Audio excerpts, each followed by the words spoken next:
I went to the Clotilda Legacy Foundation, for which I'm the president of, and I actually took off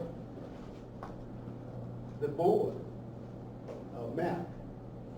This particular map is a traditional map. You all have seen it so many times, and you all know all about the 13 original colonies. But basically speaking, what you have here, this blue area here, is what we would call the Atlantic Ocean area. And as you come across the Atlantic Ocean, you're going to hit what we call the eastern seaboard. So the eastern seaboard represents a lot of states, and when we talk about, you all are familiar with the 13 original colonies. So moving right along, as you can see, along the eastern seaboard, come on down to Florida, the Florida Straits. Do you all see where I'm at? Okay, now you're getting ready to leave the Atlantic Ocean and go on into the Gulf of Mexico. This particular area, we call it the Gulf. As you go into the Gulf, you get into what we call Mobile. So Mobile has a port of entry. And I just finished confirming with the U.S. Customs Border Patrol agent that they have designated areas for ships to come in, commercial ships to come in. So if we're talking about the Mobile ship that's in the news, then we are talking about the Mobile ship some kind of way getting beyond the Atlantic Ocean, getting beyond the Gulf of Mexico into what we call the Mobile Bay and into the Mobile River. So this is what we've been told. Okay? So that's what's going on, and that's what's in the news. But I think for educational purposes, you need to understand again that ships were coming and going, not just this particular ship, but many ships. And what were they doing? They were bringing what they call products, and they were taking products away. So this particular ship receives the brand name of a slave ship. And if this is true, then Africans are considered slaves, or back in that time, they were considered slaves, but all foreigners could have been considered slaves. But in this particular case, we had a group of slaves and a group of Africans that were said to have been found or located in Mobile. But some kind of way, the ship got away from the people, but the people ended up living in Mobile. It's a strange result. In other words, some kind of way the ship was not considered something that people could put their hands on or put their eyes on, but they had Africans there. It's unique to remember. Y'all follow me so far? So it's very interesting that in this story, it's said to have occurred around 1859, 1860. So we all know about the time that the Civil War was said to have taken place. You have this insurrectionary group going against the United States government. So you had military people that had decided that they were not going to continue to work with the United States government, but in fact, they wanted their own so-called United States government. So in many cases, we call them the insurrectionary group, but we always talk about it being the Civil War. Everybody following so far? Everybody following so far? Okay. The question then became, what are we going to do about a group of Africans that are located in Mobile, Alabama, but we can't find a ship? But we believe that this occurred in 1859, 1860, 1861, and so forth and so on. But all of a sudden, after this particular period of time, we now learn about putting a ship with the Africans that we found in Mobile from a historical perspective. So, as I said earlier, we had the Africans, but we didn't have a ship. So this new movement that is ongoing brings the ship to the Africans. So now you have an understanding that you had Africans in Mobile, but you found the ship. Okay? And when you look at the map, we've already discussed the issues pertaining to the eastern seaboard. We've already gone into the Gulf of Mexico. We're in Mobile. All right. We're there now. So, there was a gentleman that recently showed up in Mobile and stated that he had found the ship. This point of discovery that he said he discovered the ship caused a lot of people to wonder what happened to the ship and what's been going on with the ship since 1859, 1860, 1861. The Africans are long gone. But we found the ship. Who's concerned about the ship? What's happening with the ship? Why is it important? Those are the questions that you have to ask. And who's behind the research pertaining to the ship? The Alabama Historical Commission is believed to be one of the partners as it relates to the historical events that they tend to be putting together pertaining to the ship. But nevertheless, this ship has brought about a new beginning for the young people, the people that are of you all's age. Now you're beginning to look at a map with a different purpose. You're beginning to look at a map and say, okay, I understand about the 13 original colonies. I understand why so many Africans were in the Northeast. And I understand why so many Africans ended up being deep south. It's because ships were bringing people in here, whether they were Africans or what have you. But the key to remembering why it's so important to know about this particular ship is because the Africans that lived in Mobile continued to show concern about why they were there.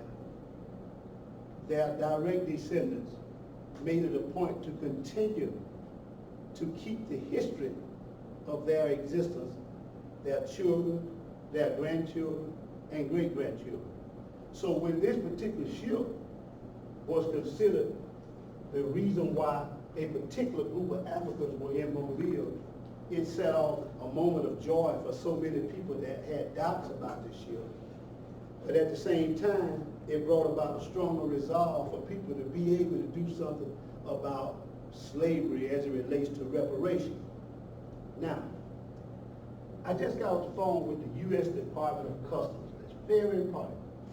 The U.S. Department of Customs, Border Patrol, Homeland Security, they are going to be located strategically all up and down the eastern seaboard and down in the deep south. Why? Because they are the ones that check ships in and check ships out. They are the ones that make note of what you should do and what you should not do, what you can bring in this country, what you can take out this country. Let's remember that now, U.S. Customs. One of Alabama State graduates, she works with the Agriculture Division of U.S. Customs. And one of her roles that she performed for U.S. Customs, it's a federal job, is to monitor animals, the health of animals, what's being brought on the ship as it relates to animals, agriculture, things of that nature. So we're lucky to have a graduate that we can refer to as it relates to that. There's another area that you all may not be aware of. There's the U.S. Marshal Office. The U.S. Marshal Office plays a very, very important role. The U.S. Marshal, we had a U.S. Marshal from Alabama State University. He just left that post, I think, about 2 years ago. He was the U.S. Marshal for the Middle District here in Montgomery. Well, what the U.S. Marshal has control over as it relates to these particular matters, he would have the authority to seize the assets if a ship is doing something illegal, let's say a slave ship. Then he has the authority to get control of that ship. When it's all said and done, that U.S. Marshal will be the custodian of the property. Dr. Pogue, Yeah. can you point out the fact that slavery after 1808, it was illegal to transport slaves by boat into America? Because that's critical to their understanding of why the Clotilda is important. Okay, we get to, you know, I'm thinking that U.S. Marshal here. So, if you had a concern about what happened to your loved one, then you know it's two divisions of government that you've been told about. Customs. I like to look at the vessel certificate. I like to see whose names are on this certificate. I like to know the manifest of the ship. That means the listing of the people and everything, the details of the ship. And then, Mr. Marshall, if you believe that this ship was considered an illegal ship, as Dr. White has already pointed out in terms of the dates, what are you doing about it? So all of this is coming together. But in 1808, the United States government did pass a law to outlaw the slave trade as you all know it to be. But you got to understand something in history. They may have outlawed it in the United States, but guess what? Come on, students. The United States was still dealing with maritime nations. They were still dealing with old Spain. They were still dealing with the British. Spain still had property. And guess where that property was? Florida. Spain had property. The British still had property. Now we're going to back up again before the doctor came in here. We talked about the 13 original colonies. But people need to understand when they talk about the slave ship, slave trade, is you're talking about European maritime nations. That means these type of nations like France, Spain, British, the Dutch, everybody was coming from Europe, going some kind of way into Africa and getting over into what we call North America. We are not talking about North America the way many people look at it. We're talking about North America as it relates to what we did have or what at that time what we had in North America. So let's back up here a minute. You had a law, but who's following the law? All the 13 original colonies, we're dependent on them to follow the laws of the United States. But remember, there were other nations that had colonies in North America, specifically along the eastern seaboard. Spain. I like to stick with Spain because Spain is near Mobile. The British was in Louisiana. They had to run them out of Louisiana. They left that last group of maritime nation, Spain. Now, we just said now in 1808, they did away with slavery according to a law. But in reality, it only applied to the United States and not to these colonies of the European nations. Y'all got it? That's going to bring your mind into focus when you're talking about the slave ship, the slave trade. How could somebody say that something happened and the United States couldn't do nothing about it? Well, you got to look at who's colonized and who's not, what area it is. So since we already established that we had Africans in Mobile, Alabama, and we've already established that the ships brought Africans from Africa by way of the eastern seaboard and then finally along the southern border of the United States of America, then something happened that we thought had put all of this to rest. The doctor so clearly pointed out 1808. Well, why are we still talking about the slave ship, and why is it important? We are learning that Spain played a major role in slavery, in the slave ship era. So the United States eventually got control of Mobile in 1813. The United States got control of Pensacola, Florida in 1818.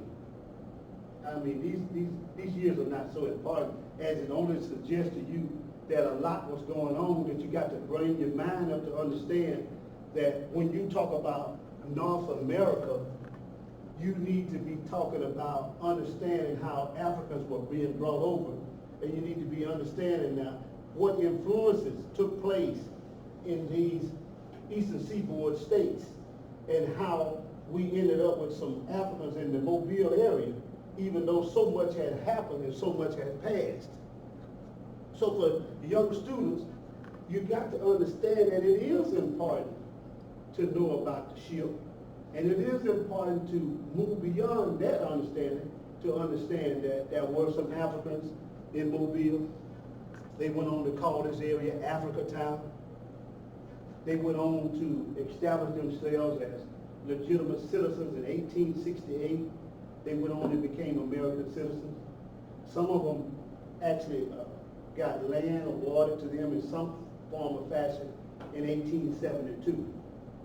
But it wasn't until 1914 that there was a lady by the name of Miss Roche.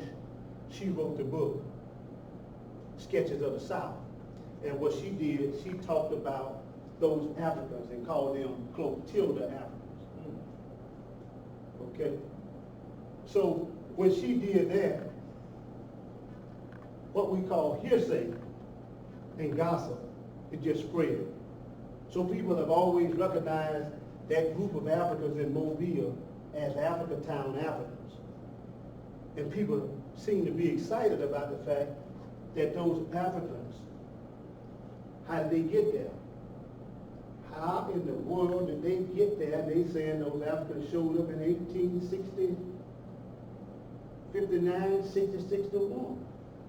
Well, I want to tell you all something. When you go back and do your research, you'll find that the United States government created what they call the Coastal Survey of the Coastal Survey. They identified all the Africans that they felt was in and around. They identified all of the ports of entry. They identified everything that you could possibly identify, strategical battlegrounds and everything else. They were preparing for war. United States government. United States government was preparing for war. Now, how did these Africans get around it? They had called what's called an anaconda. What's an anaconda? It's a snake. So they got what's called a Scotch map that showed the United States was locked down. Couldn't nobody get in here. Couldn't nobody penetrate it. Some kind of way, they say that this so-called Clotilda ship made its way into Mobile. So if you have a visual understanding, you got to understand that that must have been a mighty serious, a mighty secretive. There had to be something to it for it to bring Africans into this little area that we now call Africatown. Okay, I've said enough on that. But I want to tell you something. I'm going to give you a challenge. That was great. I want somebody to write this down. Come on, somebody. Harvard University is known for scholars. Say we had a lot of scholars that come through Harvard University. Cambridge, Mass. At Harvard we had a W.E.B. Du Bois. He wrote the Atlantic slave trade, the transatlantic slave trade.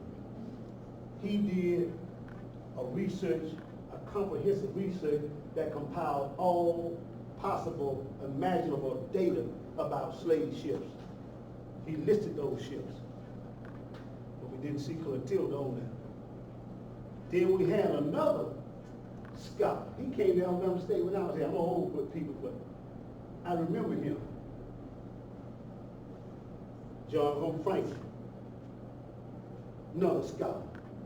Du Bois was the scholar pertaining to international. John Hope Franklin said, what's happening in here? Domestic slave trade. International slave trade is Du Bois, King B, bar none, Afro-American scholar. John Hope Franklin, scholar, domestic. Tell you how you come in here, go down, in and out, just exciting. Scholars, research scholars, they understand the globe, they understand North America. Those guys went on, but they left a pathway for you all. They left a pathway for us. Now, moving to my final point, and we'll open it up for questions. I want to share with you that through it all, this little tiny place called Africatown has caused so many people to question if in fact there was or were ships called Clotilda in Mobile. This little tiny town is carrying a great burden. And the burden is resting with our young people. Our long ago scholars, they dealt with the slave trade. They dealt with international slave trade. They dealt with domestic slave trade. We talked about this, Du Bois and Franklin. But they didn't get to the point where we can get some reparation for this. I recall some years ago when Franklin came to Alabama State, all of us were there because he was a scholar. He was from Durham, North Carolina. But he was an old scholar. Y'all look him up. Look up Du Bois as well.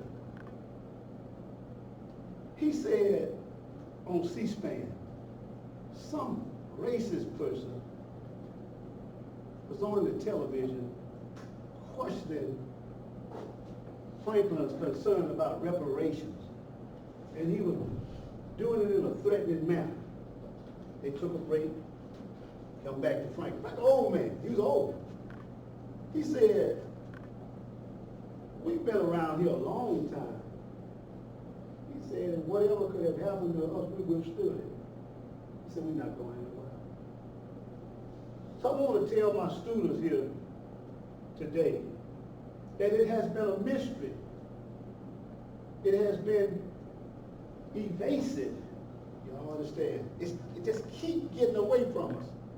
We've had some great scholars, some brilliant people to deal with this model here. But we have not been able to free ourselves as a result of the victims of this crime receiving compensation. If we get the compensation, then we're going to live in these beautiful homes. We're going to have all these beautiful cars. We're going to be able to help our sisters and brothers with a lot of money. Because surely, the ships did come. And surely the Africans were aboard. But we have not been able to get the government to give us compensation. What have they done? They have figured out a way to address some of the public and political concerns about, number one, what about that museum? Number two, what about that guest center? Okay. How do they do this? They get me to get on TV, they get me to get in the paper, and I'll be happy to do it because I feel like I'm a celebrity. But in reality, when the museum is built and the visitor center is built, I have no bricks to sell, no hammer to give, no nails to sell, no sheetrock, no lighting, no plumbing. So the money goes right back to the very people that oppressed us. But I challenge my young sisters and brothers here today that history is not too far away. and one of you in here will receive the message that all we have is this model. We have a great nation, which we call the United States of America. It did what it could do to dry up the slave trade. It even had a war pertaining to the slaves. But we still haven't gotten the money that we believe we are supposed to have as victims of the crime. I wish somebody would understand. Victims of the crime compensation. So if you're going to let this map defeat you, if you're going to let this area go unnoticed, then perhaps you need to rethink. This may be the voice of God. For those of us that may not understand that term, the voice of a most high person, or most high being, saying to you all, you can do it. You can do it. So what about you? What about you, Dr. Pogue? You're supposed to be this, you're supposed to be that. But I can't give you an answer to say, I found it. I can't give you an answer to say, you all get in line, because all of you are entitled to something. I wish I could. But so far, what I can do is serve as a forerunner. You all see me here. I'm doing the best I can. But I may not be the one to unlock this mystery of how we can take this situation and make it become the power for all of our people to receive that which what we are truly entitled to. Come on now. I want y'all to focus on that more than anything. That we have the brain power today to look at this Eastern Seaboard, to look at what has happened, to look at why did somebody bring up a slave ship issue that has long ago been passed? And why are we looking at Mobile, Africatown? These people have held on for a long time. When you talk about Africatown, you're talking about holding on. When you talk about Africatown, you're talking about holding on. Y'all got it? These Africans, they're talking about a slave ship that brought the Africa to what we call Africatown. For the brilliant students as you all are, you're going to figure out not only what that means, but you're also going to be able to give us the relief that we are waiting on. So I want to stop by saying this to you. Don't worry about the ship. Don't worry about the museum. I want you to go forward. I want all our scholars to go forward and say, well, Dr. Pogue, you spend a lot of time and waste a lot of my time. We're looking at the North American model. We know the Eastern Seaboard accommodated many ships and many Africans. And we know that it was outlawed and they still coming in. But we're going to get you some compensation. We're going to get the compensation before we get the museum. We want to get that money in your hand before we do the visitor center. How do we do this? We got to contact the governor and say, Governor, I'm a citizen of the state of Alabama. Is there any kind of way you can help us get some money? I'm going to contact the U.S. Attorney. Is there anything you can do to help us get some money? I'm going to contact Customs and say, is there anything you can do to help us get some money? You know all about the ports of entry. You know all about the vessels. Is there anything you can do to help us? All right, I told y'all about U.S. Marshal. Mr. U.S. Marshal, can you seize this particular wood or whatever they say they have and go ahead and chop it up for everybody who represent a part of Africatown so they can get it on eBay or wherever they can get it so that they can be wealthy behind all of this? Are you going to let that get away from them too? Come on, y'all. I'm trying to bring it home to you that our great leaders have already endured. Our great leaders, I'm not going to carry y'all too far, but I'm going to tell you something. We came over here long before people said that we came over here. And we've been a part of America. We've been a part of the world. One thing, we just have this particular model here, But look at the globe. Wherever a navigational ship could go, let me settle down here. Wherever a ship can go, we went. And guess what? We were there. So I don't care how someone looks to you, you some kind of way related to them. Talk about the DNA. We related to everybody around the world. So now, because of that, y'all say, okay, Dr. Pogue, we're going to bring in a scholar in here and we're going to challenge you. I'm going to tell you, y'all, somebody ought to write this down. What happened to the American Colonization Society, 1830s and 1840s? They came up with this idea about getting us all out of here. They said we got to get out of here because we had then some kind of way we had become the majority in various places because of the slavery, because the ships kept bringing us in. And then the domestic slavery was coming down because the North had made some changes. They said, well, we're going to go with steel and other industries. We're going to send these people downward. That's called domestic slave trade. So you got ships coming downward now, whereas you were having ships coming across. Now you got ships coming down, called that domestic slave trade. So we are all related, what I'm trying to tell you all.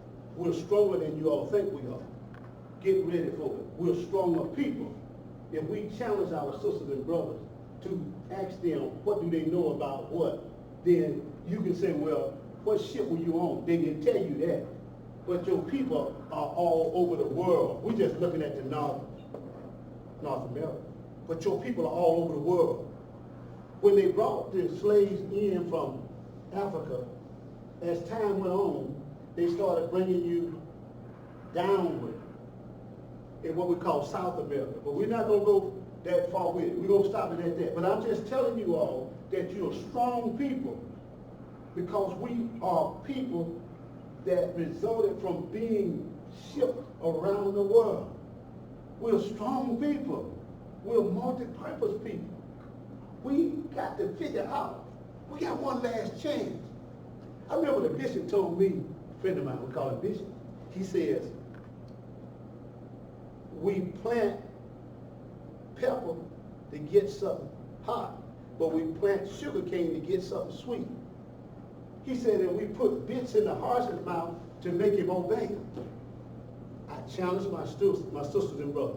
Now I'm kind of disappointed in myself because I was always involved in the civil rights efforts when I was here at Bama State. So when I go in the library and look at that little video, I don't see myself on there, but I see a lot of my other classmates on there. I say, it's got to be something more to this. Some of us are not on here. But I'm saying that to say this to you. Alabama State has always been known for moving forward. Alabama State has always been known for changing things. Alabama State has been known for producing scholars to make something happen. So I feel good today. I feel thankful today. May God bless us all. I just want to say thank you, Doctor, for giving me this opportunity. But I feel even greater empowered because I feel like moving on. I feel like walking a little bit further. But if I should fall, I know that you all will continue it on. Because you're not going to let this model defeat you. You got the brain power. And once you focus in on what we have not been able to get from slavery, just keep hollering the word Clotilda. Keep hollering the word Africatown. How long do you want us to hold out down there? How long do you need to hear the name before you realize we can be rescued? And when we be rescued, we're going to be able to have these beautiful homes. We're going to be able to have these beautiful cars, these luxury cars. We're going to be able to open international trade jobs where we're going to have ships sending people back and forth around the world. We're going to be able to do this because what? We're entitled to it. We just have not been able to bring aboard our young people that can unlock this mystery. So thank God for the Clotilda discussion. Thank God for the Clotilda story. Thank God for the Africatown name because it can relate you to an area in the state of Alabama. But it can happen here. And one of you Alabama State students will one day look at this and say, okay, I see the model here. I see all these Africans. I see them coming from Africa. I see them coming in here. I see them going down. I see this area still holding on, Africatown. When the man talked about Clotilda, he gave you another opportunity to go back into your history books and unravel why, after all these years, we hadn't gotten anything. After all these years, we haven't gotten anything. Why? Because we're waiting on you all. We are doing what we can do. So what you gonna do, Dr. Pogue? Well, y'all go ahead and push me out in the water. If you believe that the pushing me out in the water gonna give you the bridge to get a little further, go ahead and push me out there. But Du Bois, he had already racked his brain to put all these ships together, the transatlantic slave trade. He studied that thing. Booker T. Washington, over there at Tuskegee, he studied that thing. He talked about the American School of Slavery. He studied that thing. Then John Hope Franklin, he studied. He said, we're going to deal with what's happening in the inner part. We know what happened on the outer part. Now, you all are here. Clotilda, Africatown. Bama State had the talent. We had the students. We had a great professor here, Dr. White. You're a great professor to recognize this. Thank you. All right, y'all give it up. Give it up. That's part of what I want to do is I want to, and it's time to, if you haven't been taking notes, I hope you were, but I want to continue with what Dr. Pogue is going. I want to give you some vocabulary words, and all these vocabulary words are critical to our understanding. Dr. Pogue mentioned, and we have to put them up here, these are names that are essential for you to be familiar with at this stage, right? I want you to be familiar with the names, okay? Because if you continue in the study of African American history, or history in general, these names are going to be critical. Number one is W.E.B. Du Bois. How many of you ever heard of him before? Just heard of him, okay. But what does the W.E.B. stand for? Anybody know? William Edward Burghardt Du Bois, okay? W.E.B. Du Bois. A book that he is associated, or a report or study that he is associated with writing that is popular is called Souls of Black Folk. Yes, indeed. Which had to do with his study of the effects of slavery in Lowndes County, Alabama. How many of you know what Lowndes County is? Okay. Souls of Black Folks. Another personality is Booker T. Washington. Booker T. Washington. What does the T stand for? Okay? Up from slavery.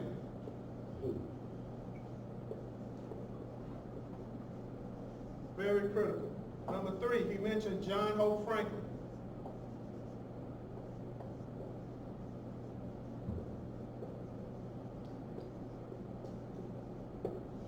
I want to also give you Carter G. Woodson. These are names, Carter G. Woodson. He published, among other things, Miseducation of the Negro. Saying that he published Miseducation of the Negro is like saying, oh yeah, Michael Jackson, the guy who did Thriller. He did a whole bunch of other stuff. He did a whole bunch of other stuff too, but Miseducation of the Negro is popular. So these are just some names, or some names that are important for you to become familiar with, because they provide you with the intellectual framework to do what Dr. Pogue is saying. And how do you carry on what Dr. Pogue and others are doing? What do? You have to take this and put it in a mindset, or put it in a framework that your generation understands it. Right? The Clotilda is a boat now, but it becomes its own brand, and you all are responsible for turning it into a brand. You see? So not only are you going to study the history of the Clotilda, but whenever that word is mentioned, that name is mentioned, your consciousness should open up. And you should be able to receive what it is. So how many of you have been to Mobile before? Okay, so next time if you have some free time, what are you going to Google? Or put on Google Maps? Where might you go and just drive through to see what's going on? Africatown. And if someone asks you what you're doing here, what are you going to say? What do you say, sweetie? You learning the history. See, that's what consciousness is all about. You see? Dr. Pogue has come to open up your consciousness. There's no way for him to teach you this in one sitting. He mentioned a term called maritime. What does maritime mean? Anybody know? Okay, so he was using a word, but you don't know what it meant. And here's the thing, you didn't ask him what it meant either. You see? Maritime law is the law of the high seas. The seas have their own code that they live by, their own set of rules, their own set of laws. And so understanding I'll put number 6 up here, the transatlantic slave trade.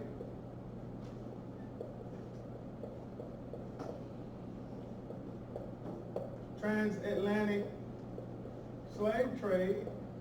Well, what the most important word really here, you got the geographical point, but the word trade, what does that mean? You see? African people were commodities. They were sold like animals. So the law, somebody finish this, the law regarding how you treat slaves is found in what section of the book? How you treat what? Animals. Because African people were classified as what? Animals. Is that still the case today?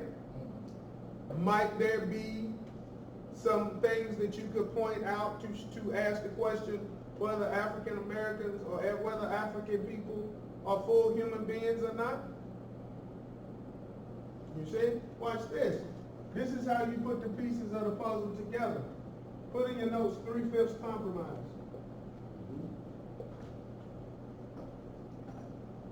I gotta get me some, I gotta get some vocabulary words in there somewhere. We'll do that. You see? 3/5 compromise. Well, the 3/5 compromise was a congressional mechanism for gaining membership in Congress based on slave populations. And those very states that Dr. Pogue mentioned, the southern states, were pretty much given control over the whole country. This was prior to the Civil War. See, here's a question that hopefully you'll be able to put. You go back and watch the video, you'll be able to put these things together, right? How is it that you had a civil war when everybody agreed that political power needed to be in the hands of the southern states? If everybody agreed that southern politicians should be in charge of the country, why do you have a civil war to begin with? You see, Dr. Pogue mentioned the creator, that ultimate force, right? That overrides and supersedes the will of man. So if everybody is agreeing that slavery is okay, and they agree by giving southern states that count each slave as how many of a person? 3/5 of a person. Is 3/5 of a person a human being? No. Have you ever seen 2/5 of a person walking around somewhere? You say, oh, that's only a 2/5 right there. Well, the point is that for trade purposes, you can make commodities out of people. You see? Maritime law is also to show evidence. When you look at your driver's license, all of your name is in capital letters. That's a maritime thing. Because capital in the Uniform Commercial Code, on those boxes, it'll tell you what's in there, but it's in all caps. That's because it's a commodity of something. You're a commodity of the state. That's why on your driver's license you have your name in all capital letters. You also have insurance policies taken out on it. So when you die, somebody gets paid. I wonder who it is. Just like as if you were a commodity. Put these two slave ships, the names of these slave ships in your notes, and then we'll quit. I'll move this out of the way. Okay? So this is point number 6. Please define the 3/5 compromise. Know what that is. Okay? Point number 7, you need to read about this court case involving the slave ship Zong, Z-O-N-G. It's a maritime insurance case. Now the way you had it set up, ships coming from one place would meet a ship coming from somewhere else. And so these ships would have little boats that come out, and they would sit there and they would talk about what was going on where they just left. Right? So if you have a ship coming from, we'll say, England and headed to Barbados, this ship is coming from Barbados headed to England. They both will sit and talk at a neutral point. Now let's say this ship is full of slaves, headed to the islands. Remember we said the islands were the first stop in the Middle Passage, right? Right? Put Middle Passage in your notes. We had this last time, but we'll add it again. The Middle Passage. The Middle Passage is the distance between West Africa and the islands, and as time goes on, the Middle Passage expands. The most African of Africans in the Western Hemisphere you're going to find in South America and in the islands. But there are African people who have been all over North America even before the slave trade. We'll talk about that later. The Middle Passage, right? So Barbados is in the islands. We know where England is. So these people purchased slaves in West Africa, let's say $100 a head. Right? $100 a head. But these people tell them that, well, if you're taking those $100 a head Africans to Barbados, the price dropped to $75 a head. That's a problem, isn't it? That means they're going to lose on their investment. But they insured them at $150 a head. You see? Y'all thinking about what can happen? Anybody? No? Yeah, it's outside our consciousness because we don't think like this, because we don't look at human beings as commodities. In order to collect the insurance money, they threw the slaves overboard. They killed them. So they wouldn't take a loss. See, that's some of the stuff that happened on the Middle Passage. You see? And so other people, other companies got the idea and started doing the same thing. I wonder what ended the transatlantic slave trade. Was it a rising consciousness of the British? Was it a rising consciousness of America and Europe? Or was it the fact that the cost of transporting Africans got astronomical? You see? You understand the point? Can you imagine somebody killing somebody for how much they worth? See, that's what you're dealing with when you deal with a trade. You see? The sex trafficking stuff that's going on now, that's a trade. That means that person has been reduced from a human being to a commodity. You see? So we have Middle Passage, transatlantic slave trade, 3/5 compromise. I want to give you another slave ship to Amistad. Well, I'll give you 3. The Creole. Okay?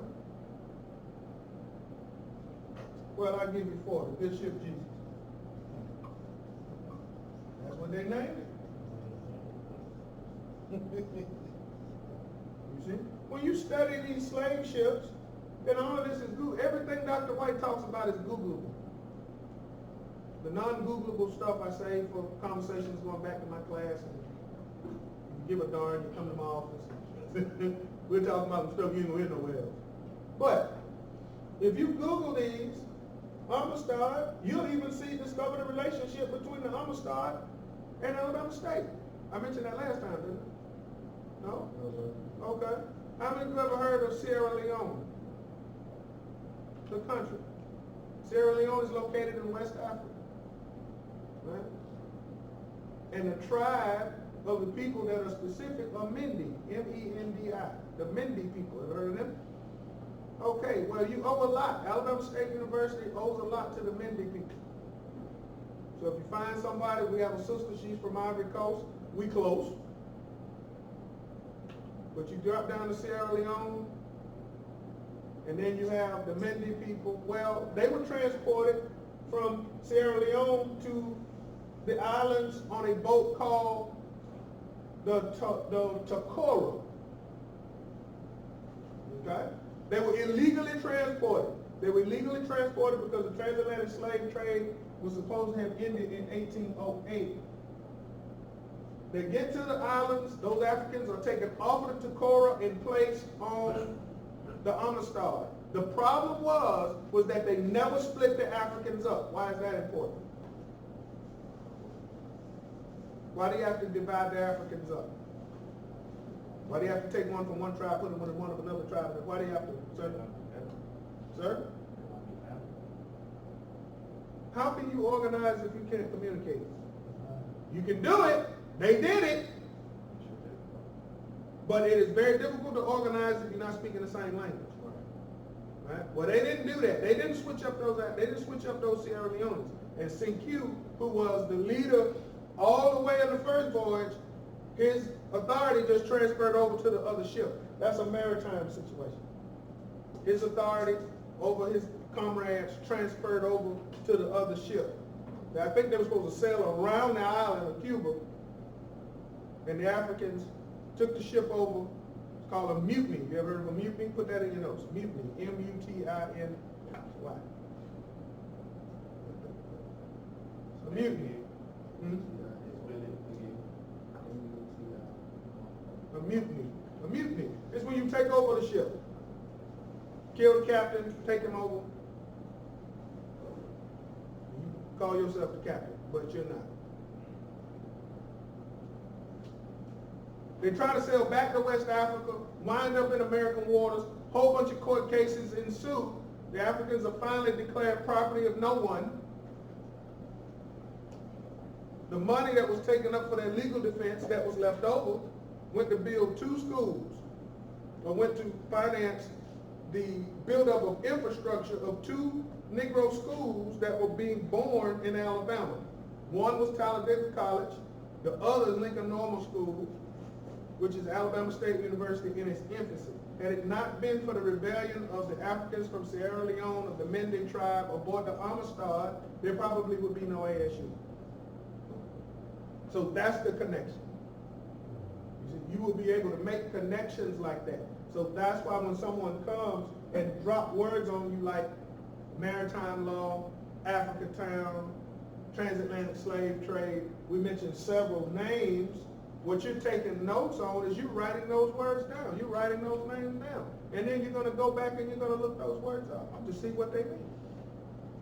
You see? So I wanted to do just that little review with you to put it in context so we can glean from our guest lecturer. And we'll conclude class now. And if you have any questions, or please come up and shake his hand, tell him thank you for giving his time. Thank Brother Herschel and Brother Antoine for giving their time to video this. And they video some of my lectures and stuff, so we appreciate them for coming. So you can consider yourselves dismissed. Come up and shake our speaker's hand. Again, thank you. Hey, thank you, man. Thank you for having me.